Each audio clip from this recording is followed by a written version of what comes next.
என்ன மறக்க மாட்டீங்களே? அன்பு உன்னை எப்படிம்மா மறப்பேன் கண்மணி? மறக்க முடியுமா என்ன? அடப்பாவிங்களா 2 பேரும் கட்டி புடிச்சிட்டு இருக்காங்களே. ஒண்ணு சேர்த்துட்டாங்களா? இல்ல அதுல பொய் சொல்லாதீங்க. அன்பான உறவுகளுக்கு வணக்கங்க. கூடிய சீக்கிரமே கண்மணி அன்பு புரிஞ்சுகிட்டு சேர்ந்து வாழ்ந்தா பார்க்கவே சூப்பரா இருக்குன்னு நினைக்கிறவங்க நம்ம சேனலுக்கு உங்க பொண்ணான கையால ஒரு லைக்க போட்டு சப்ஸ்கிரைப் பண்ணிருங்க ஃப்ரெண்ட்ஸ். ஒரு ஆதரவு குடுத்துருங்க. இப்ப நம்ம கண்மணி உள்ளார வந்தோனே அவங்க எல்லாருக்கும் ஃபயர் ஆகுது. வந்துட்டாளே வந்துட்டாளே அப்படின்னுட்டு. ஆனாலும் கொஞ்சம் கூட சட்டை செய்யவே இல்ல கண்மணி. யாருக்குமே கொஞ்சமாவது முன்னாடியாவது மாமியார்ங்கிற ஒரு பாசம் இருந்துச்சு. இப்ப பாசம் இருக்குதான். இருந்தாலும் அந்த அலட்சியமா நான் எனக்குன்னு தனியா ரூம் வேணும் அப்படின்னு கேட்குறாங்க. ஆனா வக்கீலுக்கு ஃபோன போட்டு பேசணும்னா, சரி நான் இருந்து தொலைக்கிறேன்னு அன்பு ரூமுக்குள்ளே போயிடுறாங்க. அன்பு ரூமுக்குள்ள போன கையோட அன்பு சும்மா விடுவாரா என்ன? உள்ளுக்க போய் கதவ சாத்த, அங்க வெளில இருக்கிறது எல்லாருக்கும் வயிறு எரியுது. "என்ன பாட்டி உள்ளார போய் கதவ சாத்திக்கிட்டாங்க. என்னமோ பிடிக்காது பிடிக்காதுன்னு சொன்னா, இப்ப எப்படி போனா?" அப்படிங்கையில, "ஆமா பாட்டி 3 லேடீஸுகளும் பாட்டியும் போட்டுக்கிட்டு பிராண்டுதுக. இப்ப என்ன பண்ணுவா? உள்ள என்ன பண்ணுவா? பாட்டி எனக்கு இப்படி பக்கு பக்குதுங்க பாட்டி. போ பாட்டி. அவகிட்ட போய் என்ன பேசுறது? போய் அன்புகிட்ட பேசுங்க. ஏதாவது வேணுமான்னு கேளுங்க. இல்லாட்டி ஏதாவது சொல்லுங்க. அ அ அங்கிள பத்தி கேளுங்க." அப்படின்னு வெண்ணிலா சொல்ல, "நாங்கலாம் போனா ஏதாவது நெனைப்பா. நீங்க போங்க." "இல்ல நான் போனா ஒரு மாரியா பேசுவா. நீ போ." அப்படின்னு அன்போட அக்காவ சொல்ல, அவங்க அக்கா வந்துட்டு, நானா? சரி போய் பார்க்குறேன்." அப்படின்ட்டு அவங்க அக்கா போறாங்க. இங்க பார்த்தா அதுக்கு முன்னாடியே உள்ளுக போன கையோட எல்லா ஃபோட்டோ அது இதுன்னு பார்த்துட்டு, "என்ன இதெல்லாம்? இதெல்லாம் எதுக்கு வச்சிருக்கீங்க?" "இல்ல கண்மணி நம்ம வீட்ல வச்சிருக்கேன். இதெல்லாம் மலரும் நினைவுகள்." அப்படின்னு சொல்ல, "ஒண்ணும் தேவையில்ல. எல்லாத்தையும் கழட்டி எறிங்க." "என்ன கண்மணி என் ரூம்ல நான் வச்சிருக்கேன். நீ வருவேன்லாம் நான் வைக்கல. இது எப்பவுமே என் ரூம்ல இருக்கும்." அப்படின்னு சொல்ல, இப்படி பார்க்குறாங்க. செம்ம கோவம் வருது. "சரி உங்க ரூம்ல ஏதோ வச்சுட்டு போறீங்க. எனக்கு தேவையில்ல." அப்படின்னு சொல்லிட்டு பெட்டிய போய் வைக்கிறாங்க. அதுக்கப்புறம் என்ன பண்றாங்க, கீழ ஒரு பாய விரிக்கலான்னு வரப்போயில, இப்படி போர்வைய எடுத்து உதர்றாங்க. அப்படியே கண்ல தூசி விழுந்துருது. "அம்மா" அப்படின்னு சொல்ல டக்குன்னு தடுமாற இவங்க தாங்கி பிடிக்க, அந்த சமயம் அவங்க அக்கா கதவ தொறந்துட்டு வர, "ஐயோ! ஐயோ!" அப்படின்னு சொல்லிட்டு, "ச்சே! ச்சே! டேய் அன்பு! அன்பு!" அப்படின்னு கூப்பிட்டோனே, "அக்கா நீ என்ன கதவ தட்டிட்டு வரமாட்டியா?" அப்படின்னு சொல்லிட்டு நிமித்தி விடுறாங்க. "நீங்க என்னடா தாப்பா போட மாட்டீங்களா?" அப்படிங்கிறாங்க. "இப்ப என்ன உனக்கு?" அப்படிங்கல. "இல்லடா அப்பாவுக்கு எப்புட்றா இருக்கு? ஏன் நீனும் இந்த வீட்ல தானே இருக்க? போய் பாரு." "இல்ல டாக்டர நீ தான் பார்க்குற வைக்கிற. அதான் கேட்டுட்டு போலான்னு வந்தேன்." அப்படிங்கவும், "இங்க பார் எதா இருந்தாலும் நீயே போய் கேட்டுக்க போ." அப்படின்னு சொல்லிட்டு வெளியில தர தரன்னு புடிச்சு தள்ளி விட்டு கதவ சாத்திர்றாரு அன்பு. அப்படியே இங்க வெண்ணிலா அவங்க எல்லாம் பார்த்துட்டு சிரிக்குதுங்க. "என்ன என்னாச்சு? போன மச்சான் திரும்பி வந்த மாரி வந்துட்டியா?" அப்படின்னு சிரிக்குதுங்க வெண்ணிலாவும், அவங்க அண்ணியும். "என்னடி என்ன அனுப்பி விட்டுட்டு என்னைய பார்த்து கிண்டல் பண்றீங்களா?" அப்படிங்கையில பாட்டி வந்துட்டு, என்னாச்சு? பாட்டி அத ஏன் கேட்குறீங்க? அவங்க 2 பேரும் ரூம்ல ஒண்ணா கட்டி பிடிச்சுக்கிட்டு நின்னாங்க பாட்டி. ஐய்யய்யோ! வெண்ணிலாவுக்கு தான் செம்ம காண்டாகுது. பாட்டி என்ன?" அப்படிங்கையில, அது சும்மா ஏதாவது விழுந்திருப்பா. அதெல்லாம் ஒண்ணும் நடக்காது. அவ தான் செம்ம காண்டுல இருக்கால்ல." "இல்ல பாட்டி என்னால தாங்க முடியல." போய் தூங்கு நாளைக்கு பார்த்துக்குவோம். பேசாம போய் படுங்க. எல்லாம் லைட் ஆஃப் பண்ணிட்டு போய் படுங்க." அப்படின்னு பாட்டி சொல்ல, அதுக்கப்புறம் எல்லாரும் லைட் ஆஃப் பண்ணிட்டு போய் படுக்குறாங்க. இங்க இதுங்க பார்த்தா லைட்ட ஆஃப் பண்ணவே இல்ல. கைய முய்யன்னு சண்டை போட்டுட்டே இருக்குங்க அன்பும், கண்மணியும். அதுக்கப்புறம் இங்க வெண்ணிலாவுக்கு தூக்கமே வரல. மெல்ல வருவோமா எந்திரிச்சு ரூம் வரைக்கும் போக, இருந்தாலும் ஏதாவது யாராவது பார்த்துட்டா, எல்லாரும் தூங்கட்டும். அப்புறம் போவோம் அப்படின்னு வெண்ணிலா போய் படுக்குது. இவங்க கீழ பாய விரிச்சு படுக்க போயில, அதுக்கப்புறம் அன்பு என்ன பண்ணாரு, "என்ன கீழ போய் படுக்குற? ஏன் உங்களுக்கு என்ன? என் விருப்பம். நான் எங்க வேணாலும் படுப்பேன்." "அப்போ உனக்கு நம்பிக்கை இல்லையா என்ன?" நம்பிக்கைங்கிறது வேற. எனக்கு பிடிக்கணும். பிடிக்கலைல அப்படின்னு சொல்ல, "சரிம்மா நீ படுத்துக்க." அப்படின்ட்டு அவங்க மாமாவுக்கு கால் பண்றாங்க. "மாமா என்னப்பா இந்த மாதிரி தரையில தான் படுப்பேன்னு சொல்றா. அப்படியா? நான் இந்த இப்ப நீதிபதிக்கு கால் பண்றேன்." "அப்பா சாமிகளா!" உடனே கண்மணி எந்திரிச்சுட்டு ஃபோன கட் பண்ணி டக்குன்னு புடுங்கி ஆஃப் பண்றாங்க. "போதும். நான் தரையில படுக்கல. மேலே படுத்துக்கிறேன்." அப்படின்னு கட்டில்ல போய் படுத்துக்கிறாங்க. படுத்ததுக்கப்புறம் சிரிப்பு வருது அன்புக்கு. அப்புறம் அங்கிட்டு திரும்பி படுத்துக்கிறாங்க. என்ன முதுக காமிச்சுட்டு படுத்திருக்கா? நினைக்கையில நினைக்கிறாரு, "கொஞ்சம் இங்கிட்டு திரும்பி படுத்தா நல்லா இருக்குமே!" அப்படிங்கையில பட்டுன்னு திரும்புறாங்க. பரவாயில்லையே! கடவுள் நம்ம பக்கம் இருக்கான் கடவுளு, கடவுளே!" அப்படின்ட்டு அப்படியே கண்மணிய பார்த்து சிரிக்க, "என்ன கண்மணி என்ன பார்க்காம இருக்க முடியலையா? என் முகத்த பார்க்கணும்னு திரும்புனியா? இந்தா பார்த்துக்கோ, பார்த்துக்கோ. Thank you Kanmani. I love you கண்மணின்னு" மூக்க பிடிச்சு அப்படி கிள்றாரு. நீட்டி அப்படி கைய நீட்டி பண்ண, அப்படியே பட்டுன்னு ஒரு போடு போடுறாங்க கையிலே. "உங்கள யாரு தொட சொன்னா?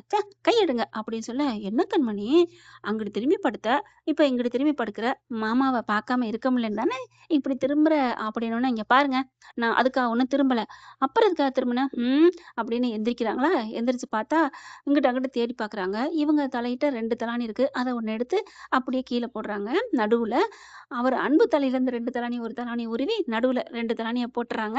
போட்ட கையோட இப்படியே இருக்கணும். பேச்சு பேச்சா இருக்கணும். இந்த பக்கம் வந்துச்சு, அம்புடுத்தேன் அப்படின்ட்டு படுக்குறாங்க. அடிப்பாவி! தலகாணிய போட்டு படுக்கிறியா? இருக்கு. நான் எதுக்கு இருக்கிறேன்? இங்க பாரு கண்மணி, தலகாணிலாம் போட்டா நமக்குள்ள எப்படி ஒரு புரிதல் வரும்? 6 மாசம் கழிச்சு நாங்க 2 பேரும் புரிஞ்சுக்கிட்டோம். அப்படின்னு எப்படி கோர்ட்ல போய் சொல்ல முடியும்? அப்படின்னு அன்பு சொன்னோனே, அப்படின்னா அதனால இப்ப என்ன சொல்ல வர்றீங்க? தலாணி எடுத்து போடணுங்கிறீங்களா? ஆமா. அதெல்லாம் முடியாது. அது இதுல தான் இருக்கும். அப்படின்னு சொல்ல, ஓகே, ஓகே. அப்படின்னா என்ன? வக்கீல கூப்பிட போறீங்களா? நீங்க வக்கீல கூப்பிட்டாலும் சரி, நீதிபதிய கூப்பிட்டாலும் சரி, நான் தலாணி எடுத்துலாம் படுக்க முடியாது. ஓ! அப்ப உனக்கு உன் மேல நம்பிக்கை இல்ல. அப்படித்தானே? எனக்கா? யாருக்கு நம்பிக்கை இல்லன்னு சொன்னா? எனக்கெல்லாம் நம்பிக்கைலாம் இருக்கு. 1000 மடங்கு, 1000% லட்சம் சதவீதம் என் மேல நம்பிக்கை இருக்கு. அதனால தானே இங்க வந்திருக்கேன். நம்பிக்கை இல்லாட்டி நான் இங்க வருவேனா? அதுவும் ஒரே ரூம்ல, அதுவும் உங்க கூட, உங்களோடலாம் ஒரு கொடூர புத்தி உள்ள உங்களோட ஒரே கட்டில்ல படுக்க சம்மதிப்பேனா என்ன? என் மேல நம்பிக்கை இருக்கனால நான் இப்ப வந்து படுத்திருக்கேன் அப்படின்னு சொல்ல, அப்படின்னு அன்பு சிரிக்க, என்ன சிரிக்கிறீங்க? ஒண்ணா படுத்த, கட்டில்லயும் படுத்திருக்க. ஆனா, இப்ப எனக்கு பயம் இல்ல. நான் தலகாணியே இல்லாம படுத்துக்குவேன். ஆனா, நீ தலகாணி போடுறேன்னா, உன் மேல உனக்கு நம்பிக்கை இல்ல. எங்க தூக்கத்துல இந்த அழகான அழகான அப்படின்ட்டு பாக்குறாங்க. என்ன அழகானன்னா, இல்ல அழகான வாலிபன்னு சொல்ல போனேன். நீ கிண்டல் பண்ணுவேன்னு அத கட் பண்ணிட்டு, அழகான புருஷன பக்கத்துல வச்சுட்டு, தூங்கையில கைய கால போட்டுருவோமோ? நம்மளையும் மீறி கட்டி புடிச்சுருவோமோ? இப்படி முத்தம் குடுத்துருவோமோ? இப்படி இருக்க கட்டி பிடிப்போமோன்னு கட்டி பிடிக்கிறாரு. "கைய எடுங்க" அப்படின்னு சொல்லிட்டு அடிச்சு புடுறாங்க. "ஏய் என்னடி பேசிக்கிட்டு இருக்கையில அடிக்கிற? நான் அடிச்சது மட்டும் தான் தெரியுதா? பேசிக்கிட்டு இருக்கையில நீங்க கட்டி புடிக்கிறீங்க. அது மட்டும் தப்பு இல்லையா என்ன?" "ஏய் நான் உதாரணம் சொன்னேன் கண்மணி.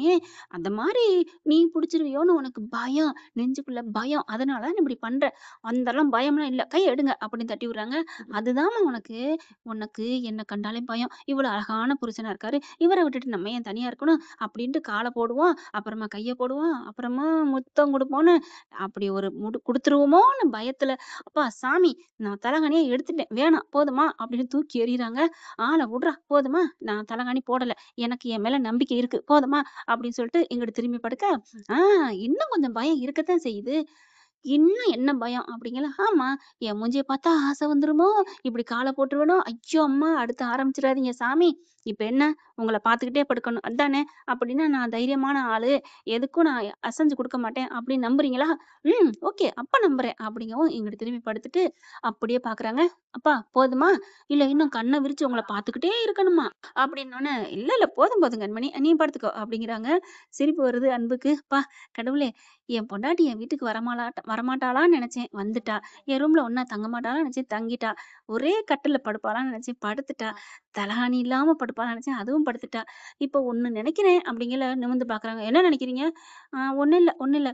"என்ன நெனைக்கிறீங்க? சொல்லுங்க." "அது மட்டும் நடக்கவே நடக்காது." "ஏன்? உனக்கும் எனக்கும் ஒண்ணும் இல்ல. நான் போய் தனியா வெளில படுப்போம்னு நெனச்சேன். அது நடக்காதா என்ன?" "ஆ என்ன இப்படியா நெனச்சிருப்பான்? கட்டி பிடிக்கிற மாரி நெனச்சிருப்பான்னு நெனச்சு நம்ம இப்படி சொன்னோமே." அப்படிங்கல. "அப்படிதான் கண்மணி. அதத்தான் நெனச்சேன்." "என்னது? என்ன? நான் என்ன நெனச்சேன்னு உங்களுக்கு என்ன தெரியும்?" "என்ன கண்மணி? நீ என்ன நெனச்சேன்னு நான் சொல்லட்டுமா? நான் சொல்றத தான் நீ நெனச்சிருக்கிற. நான் நெனச்சத நீ சொல்லியிருக்கிற. ஒண்ணும் இல்ல. நானும் நீயும் கட்டி பிடிச்சு படுக்கிற மாரி நெனைக்கிறேன். ஆண்டவன் நிறைவேத்தி குடுப்பானான்னு தெரியல. அது கனவுலயும் நடக்கவே நடக்காது ராஜா. வாய்ப்பில்ல ராஜா, வாய்ப்பில்ல. மவனே தூங்கு" அப்படின்னு சொல்லிட்டு படுத்துடுறாங்க. "Okay, okay. எனக்கு இப்போதைக்கு இது போதும்" அப்படின்னு அன்பும் படுத்துறாரு. கண்மணியும் படுத்துடுறாங்க. ஒரு கட்டத்துக்கு மேல எவ்வளோ நேரங்க யாரா இருந்தாலும் சும்மா இருக்க முடியும்? அதுவும் ஹஸ்பண்ட் அண்ட் ஒய்ஃப் இவங்க கிட்ட ஒரு திரை தான் இருக்கு. அன்பு உள்ளார பொங்கி போயிருக்கு. ஒரு கட்டத்துல ரொம்ப அப்படியே 1 மணி நேரத்துல கைய கால போட்டுறாரு. இவங்க 2 பேரும் கட்டி பிடிச்சு படுத்துடுறாங்க. வெண்ணிலாவால அங்க தாங்க முடியல. என்ன பண்றது? ஏது பண்றதுன்னு தெரியல. கதவ தொறப்போமா? வேணாமா? தொறப்போமா? வேணாமான்னு நெனச்சுக்கிட்டே இருக்கு. ச்சே!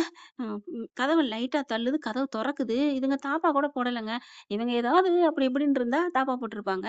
இவங்க சும்மா தானே படுக்க போறாங்கன்ட்டு கதவ தாப்பா போடல. தொறந்து பார்த்தா 2 பேரும் கட்டி புடிச்சுட்டு படுத்துருக்காங்க. தூங்குறாங்க. ச்சே! என்ன இப்படி ஈரியும் பாம்பா வெளில இருந்தாளுங்க. இப்ப இப்படி இருக்காளே! அப்படியே செம்ம கோவத்துல, ஐயோ! அப்படின்னு நச்சுன்னு அப்படி கையால குத்த கதவுலே கை இப்படியே ஓங்கி பட்டுருதுங்க. அம்மா! அப்படின்னு கத்துறா. கை வீங்கிருது. ஐயோ!